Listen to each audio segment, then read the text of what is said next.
அவரா நீங்க அப்படின்னு நான் வடிவேலு டயலாக் சொல்லிட்டு அதோட நிறுத்திக்கிறேன்.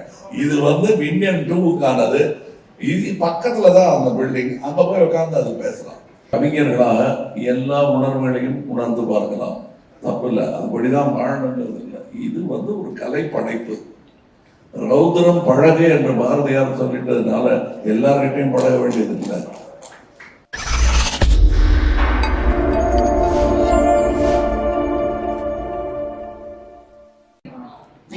சார், நம்ம நாமக்கல் கவிஞர் சொன்ன மாதிரி கத்தியின்றி ரத்தமின்றி யுத்தியம் வருதுன்னு சத்தியாகிரக பாணியில தான் நம்ம சுதந்திரம் வாங்கணும்.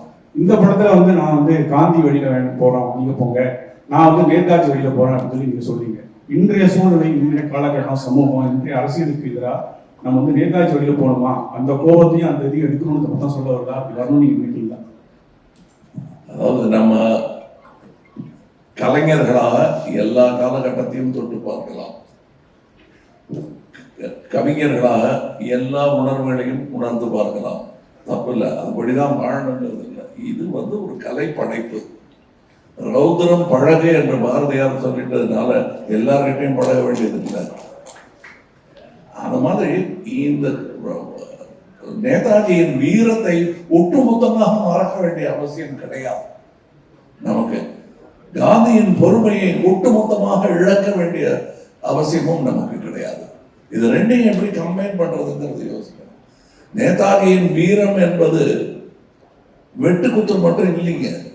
அந்த பயணம் பாருங்க, அந்த பட்டினி பாருங்க, அந்த திரட்டல், ஒன்று திரட்டல், அந்த திறமை, எந்த விதத்திலும் நம்முடைய தலைவர்கள் ஒருத்தரை பிடிக்காம ஒருத்தரை பிடிக்காதுன்னு சொன்னது இந்த பார்ட் 2 பார்ட் 3 வர்றவங்க தான் வரும். ஏன்னா அவர்கள் இல்லாமல் இந்த சுதந்திரம் கிடைச்சிருக்காது. காந்தி மட்டும்தான் வாங்கி கொடுத்தாருங்கிறதே என்னால் நம்ம என்ன பல்முனை தாக்குதல், அது தாங்க முடியாம வெள்ளக்காரன் ஓடிக்கொண்டு தான் உண்மை. ஒரு பக்கம் வன்முறை தாக்குதலும் இருந்தது, ஒரு பக்கம் அஹிம்சை தாக்குதலும் இருந்தது, சட்டபூர்வமான தாக்குதலும் இருந்தது. அத்தனைக்கும் மேலாக மக்கள் குரல் மேலே எழுந்தது. அது எனக்கு இந்த படத்தை பத்தி இவர் சொல்லும் போது எல்லாரும் இந்த பேன் இண்டியன் பிலிம்களா இது அப்படிங்கிறாங்க. Pan Indian thought, pan Indian குற்ற உணர்வு, பேன் இண்டியன் கடமை உணர்வு, பேன் இண்டியன் வீரம். தேவையான நேரத்தில் இது எல்லாம் ஒன்றாய் குவிக்க வேண்டிய கடமை நமக்கு இருக்கிறது. அதனால இந்த படம் இதை மட்டும்தான் சொல்லுகிறது நினைக்கக்கூடாது. நாம ஒரு ப்ரூஸ்லி படம் பார்க்கணும்னா வெளியே உங்க மாமா மச்சான மூஞ்சில மீதின்றது அல்ல அதோட கருத்து.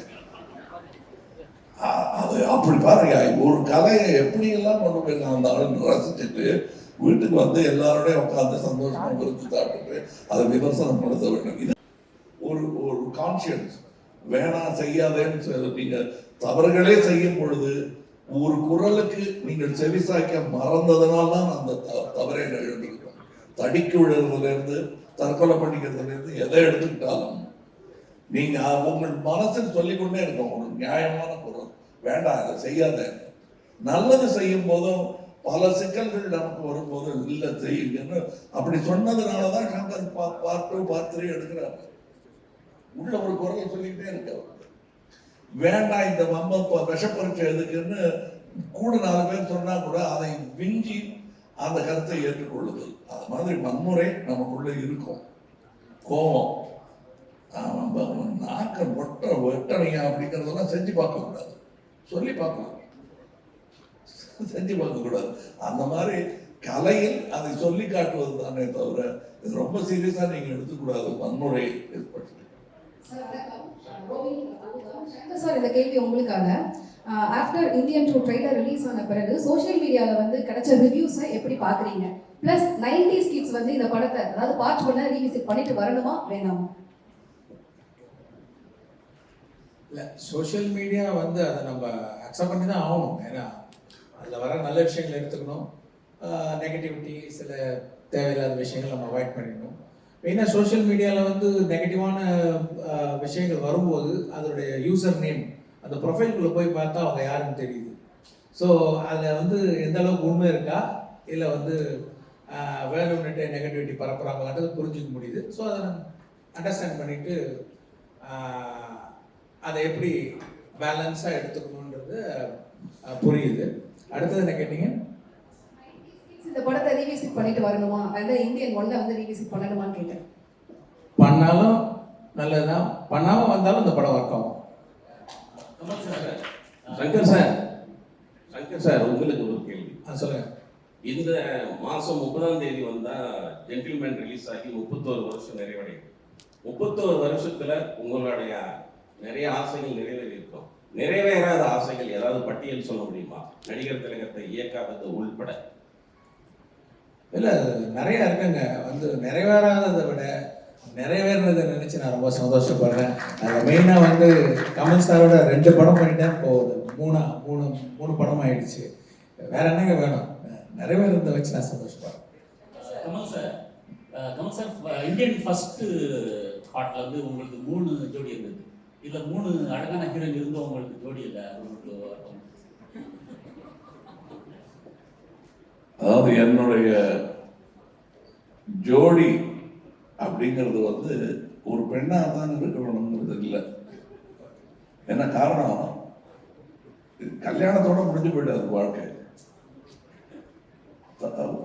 ஒரு இளைஞன் அப்படிங்கிறதோட முடிஞ்சு போயிடாது.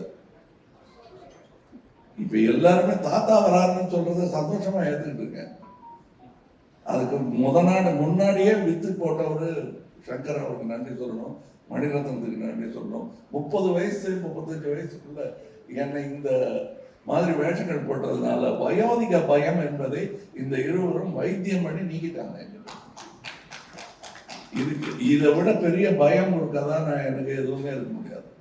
ஐயோ இந்த மாதிரி இளவட்டங்கள்லாம் வர்றாங்களே, சுத்தி நான் ஒரு மரத்தை சுத்தினா 3 மரத்தை சுத்தி ஆடுறாங்க இருந்தாலும் அப்படிங்கிற பயமெல்லாம் இல்லாமல் பெருந்தன்மையுடன் they made me age gracefully in my mind.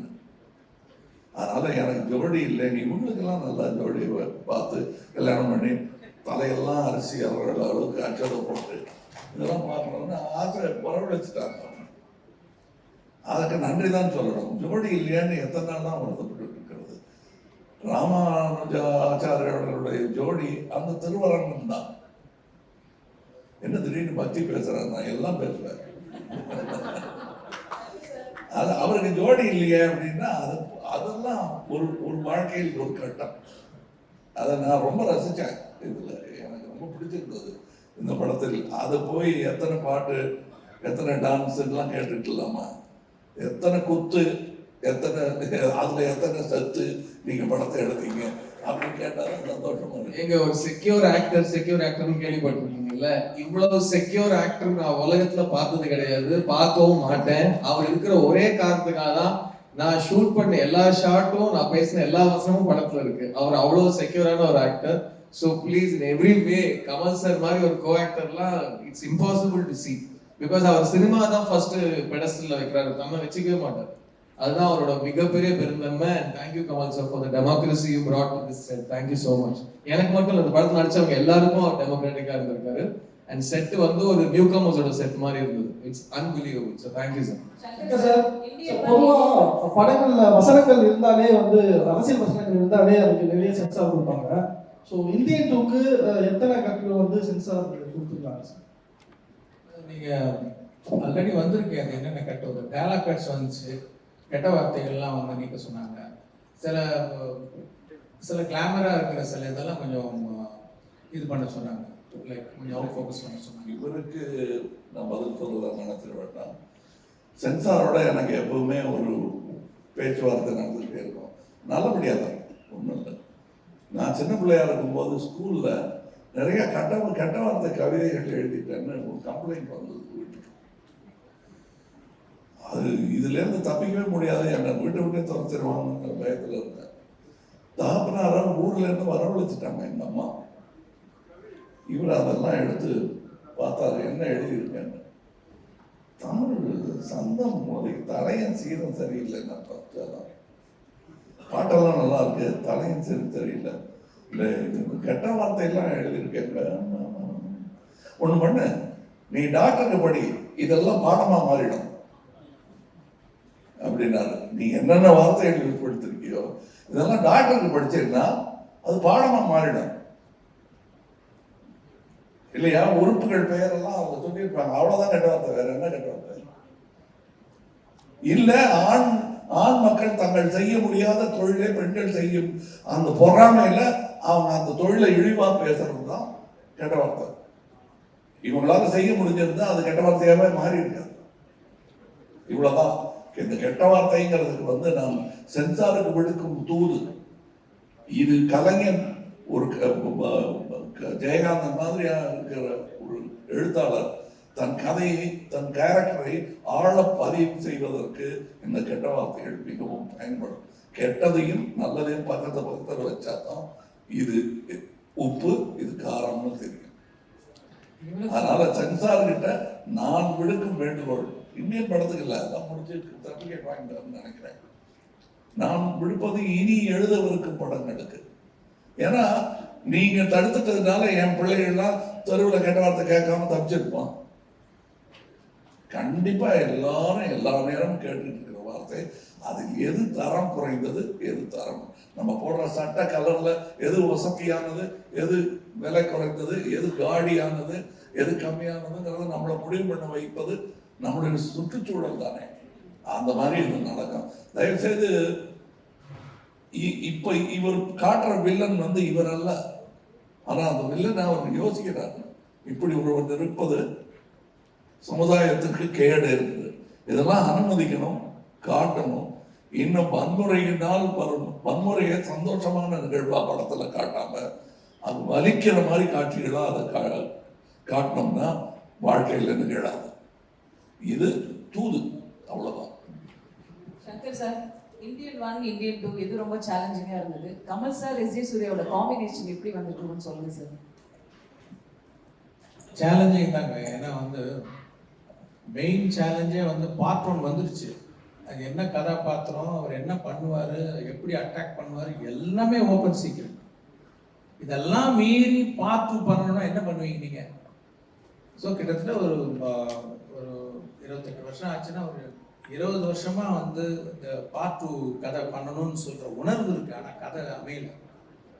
ஏன்னா அதெல்லாம் தவிர்த்துட்டு சில விஷயங்களை தவிர்க்க முடியாது. ஸோ ஏற்கனவே பார்த்தது இல்லாமல் இந்த உணர்வை இறக்கி வைக்கணும் அப்படின்னும் போது இந்த கதையும் திரைக்கதையும் காட்சிகள் தான் பெரிய சேலஞ்சிங்காக இருந்தது. இன்னொன்று பார்ட் 1 வெறும் தமிழ்நாட்டை சுற்றி தான் நடக்கும் கதை. இது பார்ட் 2 இந்தியா பூரா விரியுது கதை. அப்படின்னும் போது நான் முடிஞ்ச வரைக்கும் அத்தனை ஸ்டேட்டையும் இந்த படத்தில் காட்டணும்னு நான் முயற்சி பண்ணியிருக்கேன், ஆல்மோஸ்ட் பண்ணியிருக்கேன். ஸோ அத்தனை ஸ்டேட்டுக்கு லொக்கேஷன் பார்த்து, அத்தனை ஸ்டேட்லேயும் பர்மிஷன் வாங்கி, அத்தனை ஸ்டேட்லேயும் ஷூட் பண்ணி கொண்டு வர்றது. ஸோ அது பெரிய சேலஞ்சிங்காக இருந்தது. மெயினாக ஆடியன்ஸ் ஏற்கனவே என்னுடைய படங்களை பார்த்துட்டு இதில் வரும்போது இன்னும் கொஞ்சம் ஏதாவது எதிர்பார்ப்பாங்க, அதை பூர்த்தி செய்யணுன்ற போது அது ஒரு பெரிய சேலஞ்சாக இருக்கும். சங்கர் சார், ஒரு கொஸ்டின் சார். அதாவது நீங்கள் சாங் ரிலீஸ் ஆனதுக்கு அப்புறமே சோசியல் மீடியாவில் ட்ரெண்டிங்கில் இருந்தது. நீங்கள் இந்த சாங்கை ஏஆர் ரஹ்மான் சார்கிட்ட கேட்டீங்களா? இந்தியன் 2க்கு அப்ரோச் பண்ணீங்களா? ஏன்னா அவர் பண்ணியிருந்தா இன்னும் கொஞ்சம் பயங்கரமாக இருந்திருக்குங்கிறது ரொம்ப பெரிய டாப்பிக்காக போச்சு. எதனால அனிருத் சார் சூஸ் பண்ணீங்க? நெக்ஸ்ட் நீங்க எப்ப படம் எடுத்தாலுமே ஊழலை பத்தியே எடுக்கிறீங்க, சமுதாயத்துல வேற எதுவுமே இல்லையா அப்படிங்கிற மாதிரி நிறைய கமெண்ட்ஸ்லாம் நான் படித்தேன். அதை வச்சு தான் இந்த 2 கொஸ்டின் உங்கள்கிட்ட கேட்டுருக்கேன் சார். அதுக்கு என்ன மெயினாக இப்போ 2.0 படம் முடிஞ்சு போச்சு.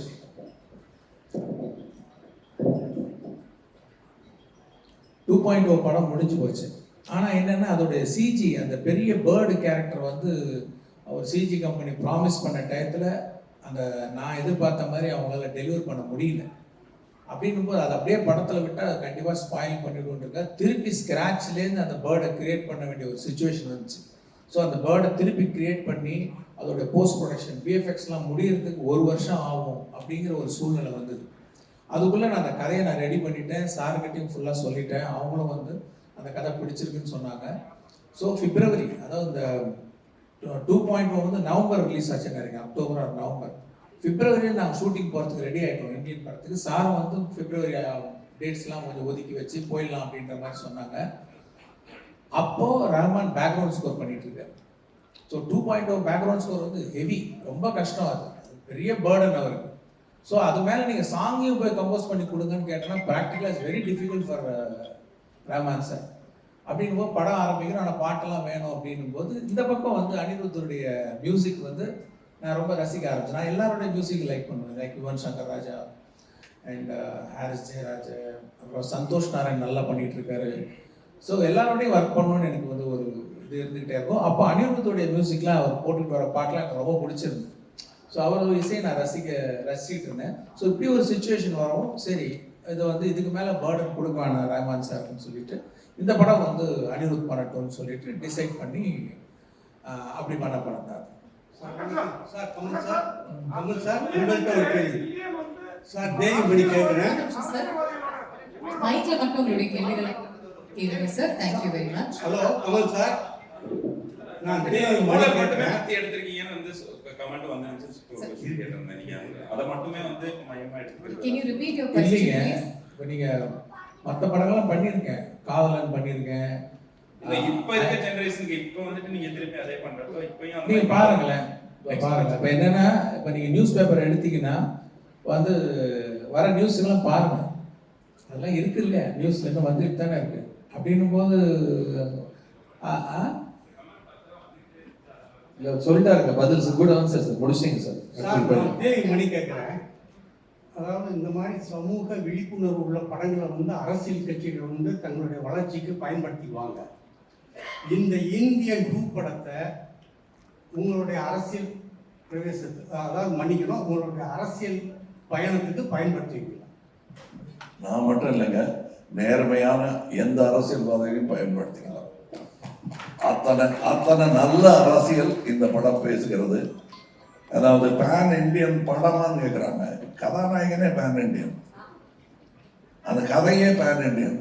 இந்தியா தான் இது, கதாநாயகி யாரும் இல்லையேன்னு கேட்டாங்க. பாரத மாதா தான் கதாநாயகி. அப்படி பார்த்துக்கலாமே. அது ஒரு தாய் மகனுக்கு உண்டான பாசக்கதையாக கூட இருக்கலாம். அது அவ்வளவு விஷயங்கள் இருக்கு. கண்டிப்பாக இது அரசியல் புரிதலும் உணர்வும் மக்களுக்கு வர வேண்டும் என்னும் ஒரு எண்ணத்தை மனதில் வைத்து எடுக்கப்பட்ட படம் தான். எனது கட்சிக்கு மட்டுமல்ல, அனைத்து கட்சிகளுக்கும் நல்ல யோசனை சொல்லக்கூடிய விஷயங்கள் இந்தியன் 2 இருக்கிறது. அதாவது மற்றவங்களாம் வந்து படம் பார்க்க வைக்கிறதுக்காக சொல்லலை, நல்ல அரசியல் பண்ண வைப்பதற்காக சொல்லுகிறேன். நன்றி. அரசியல் சம்பந்தப்பட்ட எந்த கேள்வியும் வேண்டாம். ரிகார்ட்ஸ் டு தி மூவி நீங்க கேள்விகள் நான் கேட்கறப்ப சொல்றீங்க, நான் கேட்கிறேன். சங்கர் சார், இந்த படம் அதாவது இந்தியன் வந்து அரசியல்வாதிகள் அதிகாரிகளோட ஊழலையும் குறையையும் தப்பையும் சொன்ன படம். ஆனா இப்போ ஒரு அரசியல்வாதியே இந்தியன் 2ல நடிக்க வச்சிருக்கீங்க. அப்ப சார் அரசியல் இல்ல, எப்படி ஹேண்டில் பண்ண கஷ்டமா இல்லையா உங்களுக்கு சார்? நான் அப்படிலாம் இல்லைங்க. நான் காமன் மேன் பாயிண்ட் ஆஃப் வியூல தான் படம் எடுக்கிறேன், கதை எழுதுறேன். அந்த பாயிண்ட் ஆஃப் வியூல தான் நான் எடுத்துருக்கேன். Okay, Thank you very much. Shalini here. Sir, இந்த क्वेश्चन வந்து ரெண்டு பொதுவான क्वेश्चन. இந்தியன் 1 வரும்போது இந்தியா எப்படி இருந்துச்சு, இந்தியன் 2 இப்ப வரும்போது இந்தியா எப்படி இருக்குன்னு நினைக்கிறீங்க? ஈவன் சங்கர் சாரும் இதுக்கு பதில் சொல்லலாம், கமல் சாரும் இதுக்கு பதில் சொல்லலாம். எஸ்பெஷலி சங்கர் சாரோட ஆரம்ப கால படங்கள்ல இருந்து அவரோட படங்கள்ல வந்து இந்த கரப்ஷன் இது மேல ஒரு கோபம் இருக்கும். நீங்க எது பர்சனலா வந்து பாதிக்கப்பட்டிருக்கீங்களா? நான் உங்க ஃபர்ஸ்ட் क्वेश्चन என்ன? சாரி. இந்தியன் 1 வரும்போது இந்தியா எப்படி இருந்துச்சு, இந்தியன் 2 வரும்போது இந்தியா எப்படி இருக்கு? அந்த கேள்வி நான் உங்கள்கிட்ட கேட்கணும்னு விரும்புறேன். நீங்க சொல்லுங்க ப்ளீஸ். அப்ப நான் குழந்தையா சரி சரி. இப்போ இன்னமும் அந்த கரப்ஷன் சரியாகலன்னு தோணுது அப்படின்னு நீங்க நினைக்கலையா? நினைக்கிறேன். அவ்வளவுதான். ரெண்டு பேரும் ஒரே மேட்டரை பேசிட்டு இருக்கோம். எதுவும் மாறலையே, கம் பேக் இந்தியன். எவனோ திருந்தலையே, கம் பேக் இந்தியன். லஞ்சம் லஞ்சம் லஞ்சம், அதுதான் படம். வந்து பாருங்க. அடுத்த கேள்வி என்ன சொல்றீங்க? பர்சனலா உங்களுக்கு ஏதோ இந்த கரப்ஷன்னால பாதிப்புகள் உண்டாகி இருக்கா? நான் பாலிடெக்னிக்ல சேரும்போது அப்போ வந்து income certificate, birth certificate, community certificate இதெல்லாம் நான் ப்ரொடியூஸ் பண்ண வேண்டிய ஒரு இது இப்போ ப்ரொசீஜர் இருக்கு. இப்போ அதுக்கு நான் அந்த சர்டிஃபிகேட் அலையும் போது நான் இந்த இதெல்லாம் பார்த்தேன், லைக் கொடுக்க வேண்டிய ஒரு சூழ்நிலை இருக்கும். அதே நம்ம ரொம்ப பாதிச்சுது அப்போ. ஸோ அப்போ வந்து அது எனக்கு ஒரு வாய்ப்பு, ஒரு ஃபில்ம் மேக்கராக வரும்போது அதை நான் எக்ஸ்பிரஸ் பண்ணேன். Last two questions அதை ஃபர்ஸ்ட் சொல்லிடுறோம்.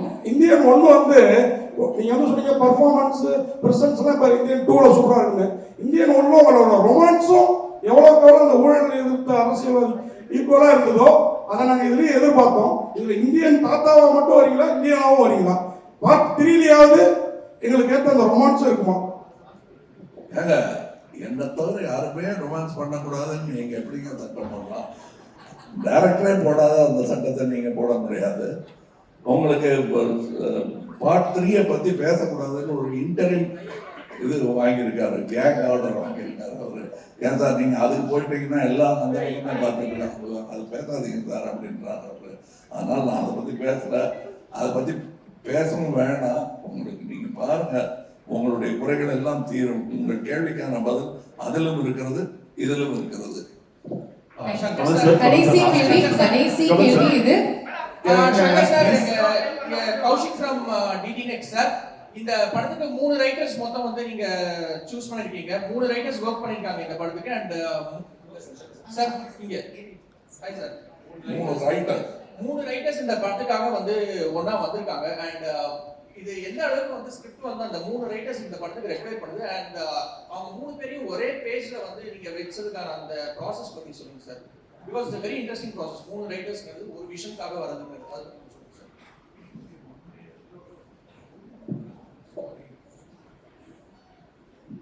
இப்போ என்னென்ன தேடுறது தாங்க. லைக் வந்து நான் ஒரு கதை ஒன்று எழுதுகிறேன், எனக்கு வந்து என்னோட எக்ஸ்பிரஷன் மட்டும் பத்தலை.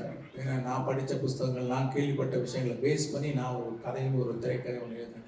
அது ஒரு வசன வடிவாக வரும்போது அது இன்னும் ஒரு நல்ல ஒரு எழுத்தாளர், இன்னும் நிறைய படித்த வந்து வேற ஒரு விதமாக வந்து எல்லாத்தையும் பார்க்குற ஒரு எழுத்தாளர் கிட்ட போயிட்டு வரும்போது, இல்லாட்டி எல்லாமே என் குரலாக இருக்கும்.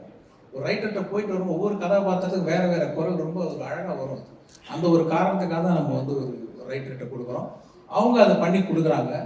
வந்து நமக்கு வந்து லேஸில் திருப்தி வராதுன்னா இன்னும் தேடிக்கிட்டே இருப்போம். இன்னும் தேடும்போது சரி இன்னும் ரைட்டர்கிட்ட போகும்போது இன்னும் சில விஷயங்கள் கிடைக்கும் அப்படின்றதுக்காக ஃபர்ஸ்ட் டைமாக நான் வந்து மல்டிபிள் ரைட்டர்ஸ் நான் ட்ரை பண்ணியிருக்கேன். தேடிட்டு குட் ஜாப். சார் லாஸ்ட் கேள்வி இந்த சைடுல மைக் வச்சிருக்காங்க சார். சார் வணக்கம். இங்க to your right. Yes sir. Second row. Sir 2 விஷயங்கள் வந்து இந்தியன் அப்படின்னு எடுத்துக்கிட்டாலே வந்து எப்பவுமே வந்து மக்களுடைய கவனத்தை கவரும். ஒன்று வந்து was prosthetics, the other was வர்மம். இது வரைக்கும் இந்த செகண்ட் பார்ட்ல வர்மம் பத்தி கொஞ்சம் டீடைல்டா there's going to be an episode அப்படின்னு சங்கர் சார் அவருடைய இன்டர்வியூஸ்ல வந்து முன்னாடி சொல்லியிருக்காரு. இதுக்காக நீங்க எடுத்துக்கிட்ட மெனக்கெடல், இந்த பாட்டுல உங்களுடைய வர்மத்துக்காக நீங்க பண்ண வேண்டிய ட்ரைனிங், அதை பத்தி if you can throw a little light on it, it will be very helpful. நிறைய கதையிலே இருக்கு, எங்க வரும்னு கேட்காதீங்க, அது பேச முடியாது.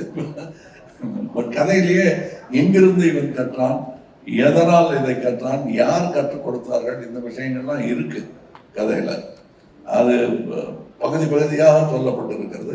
என்னை பொறுத்தவரையிலும் அதுலயே கூட எனக்கு என்ன தோணுச்சுன்னா, அடடா இன்னும் இதெல்லாம் சொல்லியிருக்கலாமே அப்படின்னு அவரே சொன்னார் இல்லையா, 2வது பகுதி எடுப்பதை பற்றி எண்ணமே இல்லை. இதே எப்படியாவது ஆடியன்ஸ் கொண்டு போய் சேர்க்கணுங்கிற எண்ணம் தான் இருந்தது. படத்துல எல்லாரும் அதை ரசிக்கும் போது அதை சொல்லியிருக்கலாமே, இதை சொல்லியிருக்கலாமேன்னு தோணி விட்டதையெல்லாம் சாதித்து மறுபடியும் கையில் எடுக்கக்கூடிய படம் தான் இந்தியன் 2. அதில் நீங்க பார்ப்பீங்க நிறைய வர்மக்கலை பற்றிய விஷயங்கள் இருக்கு. இந்த வர்மக்கலை மார்ஷல் ஆர்ட்ஸ் மூலம் எப்படி உலகமே இணைகிறது என்பதை ஒரு சின்ன காட்சிகள் எல்லாம் காட்டியிருக்காரு. அந்த காட்சியை சொல்லிட்டேன்னா அப்புறம் அதுக்கு ஒரு தனியாக ஒரு பொருட்கள் வரும். அதை ஏன் சார் சொன்னீங்க, அதை பார்க்கட்டுமே, அவங்க பார்க்க விட மாட்டேங்க போல் இருக்க அப்படின்னு சொல்லிடக்கூடாது. அதுக்காக அந்த காட்சி சொல்லலை. பட் உலக மார்ஷல் ஆர்டிஸ்ட் எல்லாம் தமிழ் கலையை எப்படி மதிக்கிறார்கள் என்பது படத்துல அனுமதியோட ஒரு அடிஷன் சார். இதுல ஒரு விரலால வர புரட்சி என்னன்னு நீங்க எலெக்ஷன்ல பாத்திருக்கீங்க, அதே விரலால இன்னொரு புரட்சி ஒரு வர்மத்துல காட்ட போறாரு. அதையும் இந்த எலெக்ஷனுக்கு அப்புறம் இந்த படத்துல பாருங்க please. Sir, last question for today. Last question, please. Sir, one fan boy or question sir, like Indian franchise தாண்டி ஒரு beautiful creative collaboration with Kamal sir once again ஏதாவது possible எதிர்பார்க்கலாமா? Indian franchise தாண்டி இன்னொரு collaboration கமல் சாரோட. எந்த கதையை பண்ணாலும் அவர் ஒரு தடவை வந்துட்டு போவாங்க மைண்ட்ல. We are waiting sir.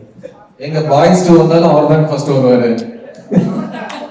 Thank you. இந்த ஃபன் அவுட்டோட நாங்க வந்து இந்த நிகழ்ச்சியை முடிச்சிடுறோம். சார் கமல் சார், இன்னைக்கு நீங்க சேனாதிபதியா உருவெடுத்திருக்கீங்க. இன்னைக்கு நீட்டும் கள்ளச்சாராயமும் அழிக்க முடியாத சுச்சுவேஷன்ல இருக்கு. சேனாதிபதியா இதுக்கு முடிவு என்ன?